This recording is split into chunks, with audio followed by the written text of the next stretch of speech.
শুভ সকাল। সুনিতা ব্লগে সবাইকে স্বাগত।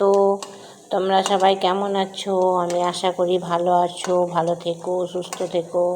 তো আমার একটা ছোট্ট ভিডিও, প্রতিদিন রেগুলার বিশেষে রান্না। দেখো বড়ি ভাজা হচ্ছে। তা বড়িটা ভাজা হয়ে গেছে, কি সুন্দর লাল লাল।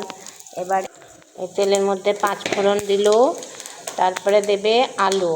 আজকে একটু নিরামিষের মধ্যে হালকা খাবার, বেগুন দিয়ে শিম দিয়ে শীষ শাক হয়েছে চচ্চড়ি, আর হয়েছে ফুলকপি আলু তরকারি। আর এটা হবে আমাদের মেয়েদের একটু মনে হয় একটু নিরামিষ ভাতে একটু টক টক মনে হয়, তাই আলু দিয়ে বড়ি দিয়ে টমেটো দিয়ে সুন্দরভাবে একটু হালকা টক মিষ্টি হচ্ছে।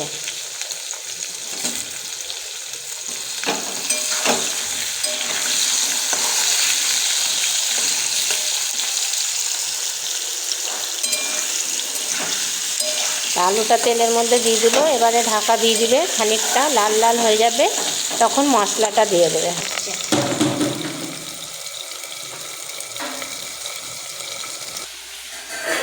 এখানে টিফিনের ঘুগনি হয়েছে, এখানটায় ফুলকপি আলুর তরকারি হয়েছে, একটু গামাখা মাখা করে। গরম ধোঁয়া উঠছে, বুঝতেই পারছো।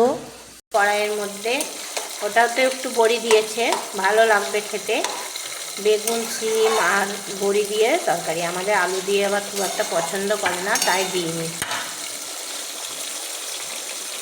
তো আলুটা কি সুন্দর ভাজা হয়ে গেছে, বুঝতেই পারছো।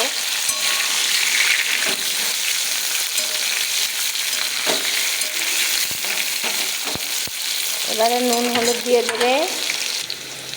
তো এবারে আমরা এখানে হলুদ দিলাম, আমরা বেশি দেখে হলুদটাই ব্যবহার করি। এটা আগে থেকে মানে তেলের মধ্যে দিয়েই ওটাকে নুন হলুদ দিয়ে গলিয়ে নেওয়া হয়েছে।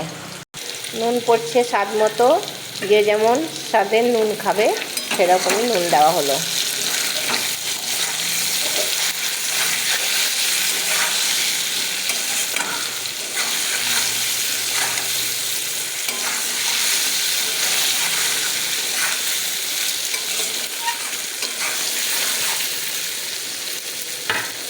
তরকারি দেখেও কিছুটা বোঝা যায় কেমন হবে।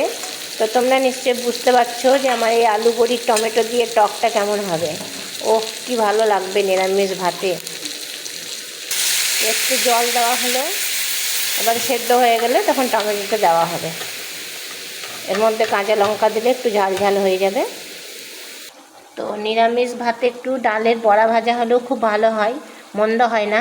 তো এখানে অনেকে খেসারির ডাল বলে, অনেকে তেওড়া ডাল বলে, আমরা খেসারির ডাল বলি। তো এটা ভিজানো আছে, পরে বাটা হবে। ফাইনালি শাকটা হয়ে গেছে, একটু জল আছে, জলটা শুকিয়ে যাবে।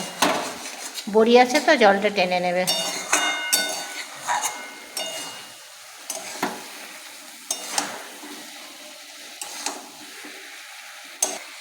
শাকের মধ্যে নুন মিষ্টি, আজকে নিরামিষ যেহেতু রসুন পড়েনি, ফোড়ন পড়েছে, শুকনো লঙ্কা ফোড়ন।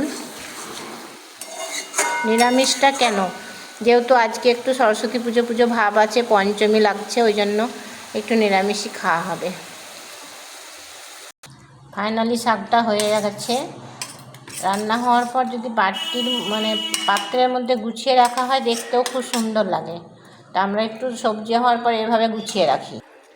তো ফাইনালি আমার আলু বড়িটা সেদ্ধ হয়ে গেছে, কালারটা দারুণ হয়েছে। দেখো, অনেক জিনিসে কাশ্মীরি লঙ্কা গুঁড়ো পড়ে না, ঠিক আছে, সেটা সবাই জানে, যারা সবাই রাঁধুনি। আমি অবশ্য বলে দেওয়াটা ভুল হবে। তো যে টমেটোটা আমাদের সুন্দর করে তেলের উপর দিয়ে সেদ্ধ করা হয়েছিল, ওটা সেদ্ধ নয় কিন্তু, ওটা তেলের উপর দিয়ে মানে গলিয়ে নেওয়া হয়েছে।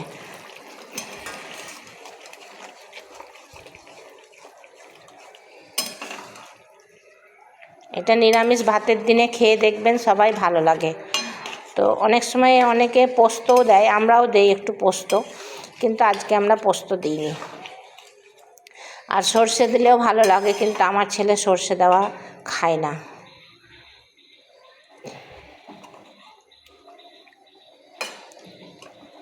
ফাইনালি হয়ে গেছে।